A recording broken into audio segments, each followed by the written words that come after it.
तो जनों, आज बृहस्पतिवार के दिन आप बृहस्पति देव की बड़ी ही दुर्लभ कथा सुनेंगे।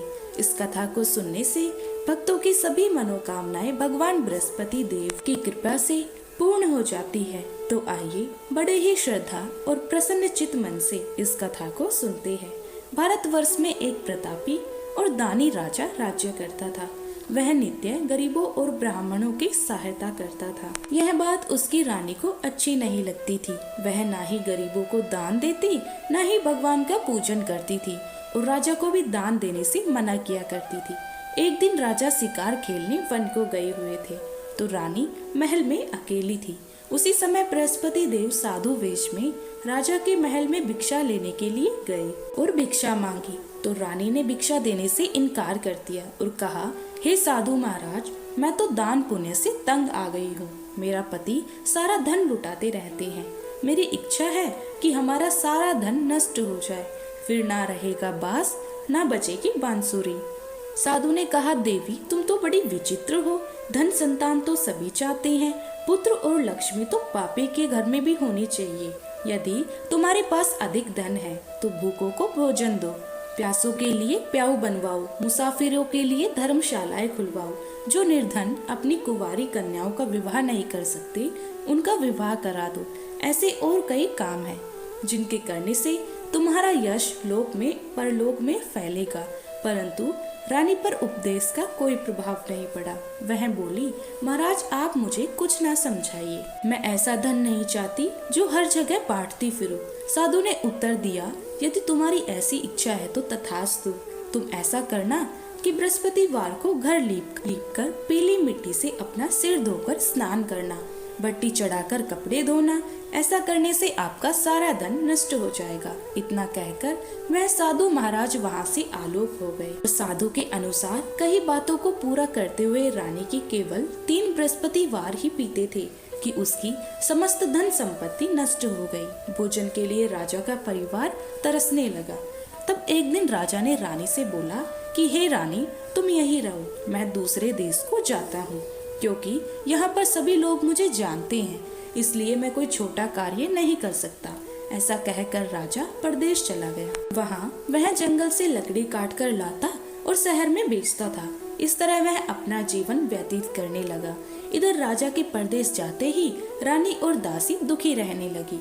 एक बार जब रानी और दासी को 7 दिन तक बिना भोजन के रहना पड़ा तो रानी ने अपनी दासी से कहा, हे दासी, आप ही के नगर में मेरी बहन रहती है, वह बड़ी धनवान है, तो उसके पास जा और कुछ लेकर आ ताकि थोड़ा बहुत गुजार बसर हो सके। रानी दासी के बहन के पास गई।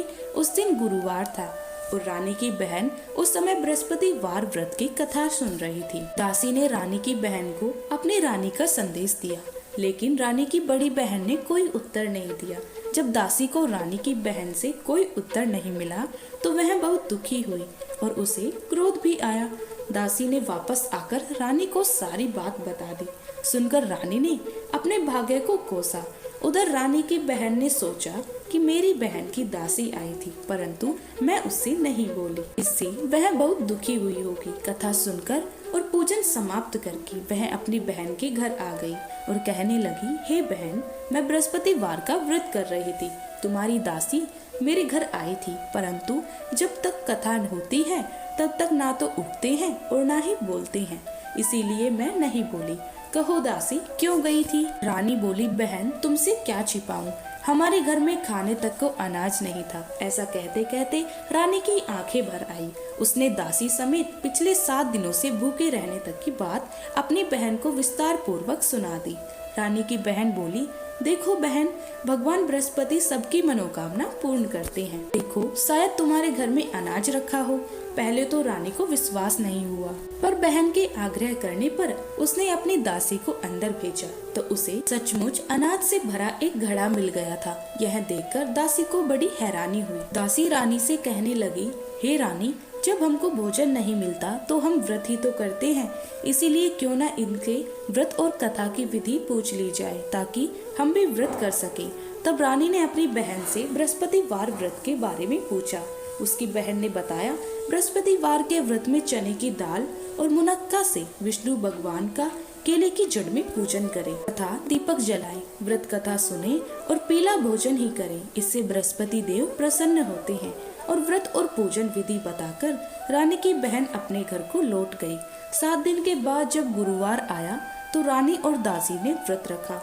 गुड़साल में जाकर चना और गुड़ लेकर आई। फिर उससे केले की जड़ तथा विष्णु भगवान का पूजन किया। अब पीला भोजन कहाँ से आए, इस बात को लेकर दोनों बहुत दुखी थी, क्योंकि उन्होंने व्रत रखा था। इसीलिए बृहस्पति देव उनसे प्रसन्न थे। इसीलिए वे एक साधारण व्यक्ति का रूप धारण करके 2 थालों में सुंदर पीला भोजन दासी को दे गए। भोजन पाकर दासी बहुत प्रसन्न हुई और फिर रानी के साथ मिलकर भोजन ग्रहण किया। उसके बाद वे सभी गुरुवार को व्रत और पूजन करने लगी। बृहस्पति भगवान की कृपा से उनके पास फिर से धन संपत्ति आ गई, परंतु रानी फिर से पहले की तरह आलस्य करने लगी। तब दासी बोली, देखो रानी, तुम पहले भी इस प्रकार आलस्य करती थी। तुम्हें धन रखने में कष्ट होता था, इस कारण सभी धन नष्ट हो गया। और जब अब भगवान बृहस्पति की कृपा से धन मिला है तो उन्हें फिर से आलस्य होता है। रानी को समझाते हुए दासी कहती है कि बड़ी मुसीबतों के बाद हमने यह धन पाया है, इसीलिए हमें दान पुण्य करना चाहिए, भूखे मनुष्यों को भोजन कराना चाहिए और धन को शुभ कार्यों में खर्च करना चाहिए, जिससे तुम्हारे कुल का यश बढ़ेगा, स्वर्ग की प्राप्ति होगी और पितृ प्रसन्न होंगे। दासी की बात मानकर रानी अपना धन शुभ कार्यों में खर्च करने लगी, जिससे पूरे नगर में उनका यश फैलने लगा। उधर एक दिन राजा दुखी होकर जंगल में एक पेड़ के नीचे आसन जमाकर बैठ गया। वह अपनी दशा को याद करके व्याकुल होने लगा। बृहस्पतिवार का दिन था। एकाएक उसने देखा कि एक निर्जन वन में एक साधु प्रकट हुए। वह साधु वेश में स्वयं बृहस्पति देवता थे। लकड़हारे के सामने आकर बोले, हे लकड़हारे, इस सुनसान जंगल में तू इतना चिंता मग्न क्यों बैठा है? लकड़हारे ने दोनों हाथ जोड़कर प्रणाम किया और उत्तर दिया, महात्मा जी, आप सब कुछ जानते हैं, मैं क्या कहूँ? यह कहकर रोने लगा और साधु को अपनी आत्मकथा सुनाई। महात्मा जी ने कहा, तुम्हारी स्त्री ने बृहस्पतिवार के दिन बृहस्पति भगवान का निरादर किया है, जिसके कारण रुष्ट होकर उन्होंने तुम्हारी यह दशा कर दी। अब तुम चिंता को दूर करके मेरे कहने पर चलो तो तुम्हारे सब कष्ट दूर हो जाएंगे और भगवान पहले से भी अधिक संपत्ति देंगे। तुम बृहस्पति देव के दिन कथा किया करो, 2 पैसे के चने मुनक्का लाकर उसका प्रसाद बनाओ और शुद्ध जल से लोटे में शक्कर मिलाकर अमृत तैयार करो। कथा के पश्चात अपने सारे परिवार और सुनने वाले प्रेमियों में अमृत वह प्रसाद बांटकर खुद भी ग्रहण करो। ऐसा करने से भगवान तुम्हारी सब मनोकामनाएं पूरी करेंगे। साधु के ऐसे वचन सुनकर लकड़हारा बोला, हे प्रभु, मुझे लकड़ी बेचकर इतना पैसा नहीं मिलता जिससे भोजन के उपरांत कुछ बचा सकूं। मैंने रात्रि में अपनी स्त्री को व्याकुल देखा है। मेरे पास कुछ भी नहीं है जिससे मैं उसकी खबर मंगा सकूं और फिर मैं बृहस्पति देव की क्या कहानी सुनूं। मुझको तो कुछ भी मालूम नहीं है। साधु ने कहा, हे लकड़हारी, तुम किसी बात की चिंता मत करो। बृहस्पतिवार के दिन तुम रोजाना की तरह लकड़ियां लेकर शहर में जाओ। तुमको रोज से दुगना धन प्राप्त होगा, जिससे तुम भली भांति भोजन कर लोगे और बृहस्पति देव की पूजन का सामग्री भी ले आओगे। बृहस्पति देवता की कथा इस प्रकार है, सुनो। प्राचीन काल में एक ब्राह्मण रहता था। वह बहुत निर्धन था। उसकी कोई संतान नहीं थी। उसकी स्त्री बहुत मलिनता के साथ रहती थी। वह स्नान नहीं करती थी, किसी देवता का पूजन नहीं करती। इससे ब्राह्मण देवता बड़े दुखी थे। बेचारे बहुत कुछ कहते थे, किंतु उसका कुछ परिमाण नहीं निकला। भगवान की कृपा से ब्राह्मण की स्त्री के कन्या रूपी रत्न पैदा हुआ। कन्या बड़ी होने पर प्रातः स्नान करके विष्णु भगवान का जाप और बृहस्पतिवार का व्रत करने लगी। अपने पूजन पाठ को समाप्त करके विद्यालय जाती तो अपनी मुट्ठी में जौ भर के ले जाती और पाठशाला के मार्ग में डालती जाती। जब ये जौ स्वर्ण के हो जाते तो लौटते समय उनको पीन कर घर ले आती। एक दिन वह बालिका सूप में उस सोने की जौ को फटक फटक कर साफ कर रही थी। उसके पिता ने देख लिया और कहा, हे बेटी, सोने की जौ के लिए सोने का सूप होना चाहिए। दूसरे दिन बृहस्पतिवार का दिन था। इस कन्या ने व्रत रखा और बृहस्पति देव से प्रार्थना करके कहा, मैंने आपकी पूजा सच्चे मन से की है, तुम मेरे लिए सोने का सूप दे दो। बृहस्पति देव ने उसकी प्रार्थना स्वीकार कर ली। रोजाना की तरह वह कन्या जौ फैलाती हुई जाती जब लौटकर जो बीन रही थी तो बृहस्पति देव की कृपा से सोने का सूप मिला। उसे वह घर ले आई और उसमें जौ साफ करने लगी, परंतु उसकी माँ का वही ढंग रहा। एक दिन की बात है कि वह कन्या सोने के सूप में जौ साफ कर रही थी। उस समय उस शहर का राजपुत्र वहां से होकर निकला। इस कन्या के रूप और कार्य को देखकर मोहित हो गया और अपने घर आकर भोजन और जल त्याग कर उदास होकर लेट गया। राजा को इस बात का पता लगा तो अपने प्रधानमंत्री के साथ उसके पास गए और बोले, हे बेटा, तुम्हें किस बात का कष्ट है?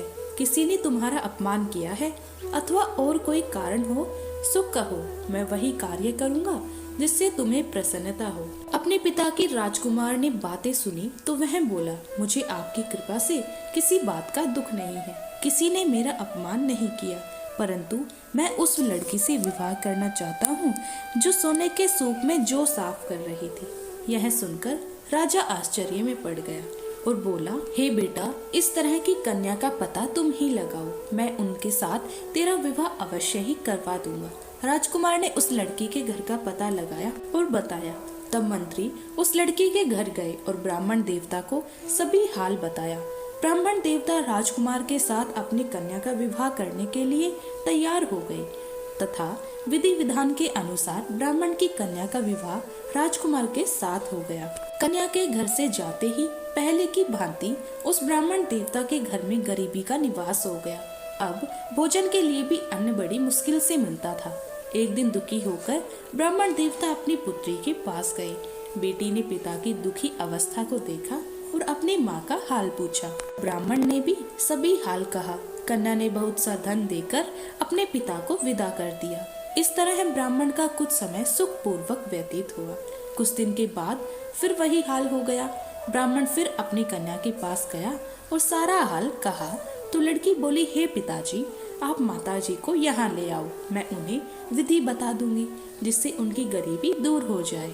वह ब्राह्मण देवता अपनी स्त्री को साथ लेकर पहुंची तो अपनी माँ को समझाने लगी कि हे माँ, तुम प्रातः काल प्रथम स्नान आदि करके विष्णु भगवान का पूजन करो तो सब दरिद्रता दूर हो जाएगी।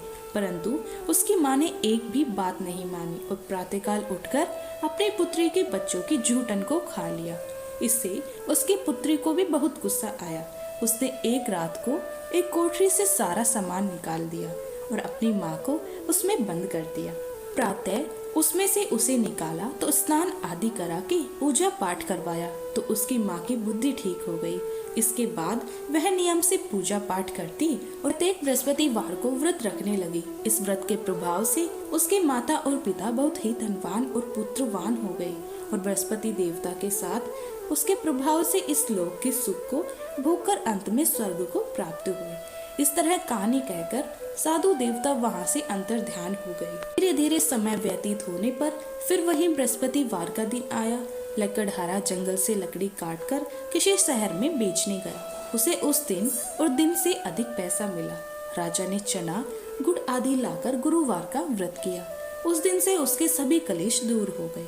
परंतु जब दोबारा गुरुवार का दिन आया तो बृहस्पतिवार का व्रत रखना भूल गया। इस कारण बृहस्पति भगवान नाराज हो गए। उस दिन उस नगर के राजा ने विशाल यज्ञ का आयोजन किया था तथा शहर में यह घोषणा करा दी कि कोई भी मनुष्य अपने घर में भोजन ना बनवाए, ना आग जलाए। समस्त जनता मेरे यहाँ भोजन करने आए। इस आज्ञा को जो न मानेगा उसे फांसी की सजा दी जाएगी। इस तरह की घोषणा संपूर्ण नगर में करवा दी गई। राजा की आज्ञा के अनुसार शहर के सभी लोग भोजन करने आए, लेकिन लकड़हारा कुछ देर से पहुंचा। इसीलिए राजा उसको अपने साथ घर लेकर आए और ले जाकर भोजन करा रहे थे तो रानी की दृष्टि उस खूंटी पर पड़ी जिस पर उसका हार लटका हुआ था। वह वहां पर दिखाई नहीं दिया। रानी ने निश्चय किया कि मेरा हार इस मनुष्य ने चुरा लिया है। उसी समय सिपाहियों को बुलाकर उसको कारागार में डलवा दिया।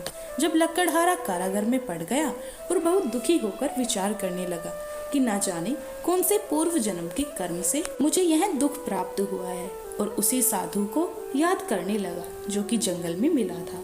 उसी समय तत्काल बृहस्पति देव साधु के रूप में प्रकट हुए और उसकी दशा को देखकर कहने लगे, अरे मूर्ख, तूने बृहस्पति देव की कथा नहीं करी, इस कारण तुझे दुख प्राप्त हुआ है। अब चिंता मत कर, बृहस्पतिवार के दिन कारागार के दरवाजे पर 4 पैसे पड़े मिलेंगे। उनसे तू बृहस्पति देव की पूजा करना, तेरे सभी कष्ट दूर हो जाएंगे। बृहस्पतिवार के दिन उसे 4 पैसे मिले। लकड़हारे ने कथा कही। उसी रात्रि को बृहस्पति देव ने उस नगर के राजा को स्वप्न में कहा, हे राजा, तुमने जिस आदमी को कारागार में बंद कर दिया था वह निर्दोष है, वह राजा है, उसे छोड़ देना। रानी का हार उसी खूंटी पर लटका है। अगर तू ऐसा नहीं करेगा तो मैं तेरे राज्य को नष्ट कर दूंगा।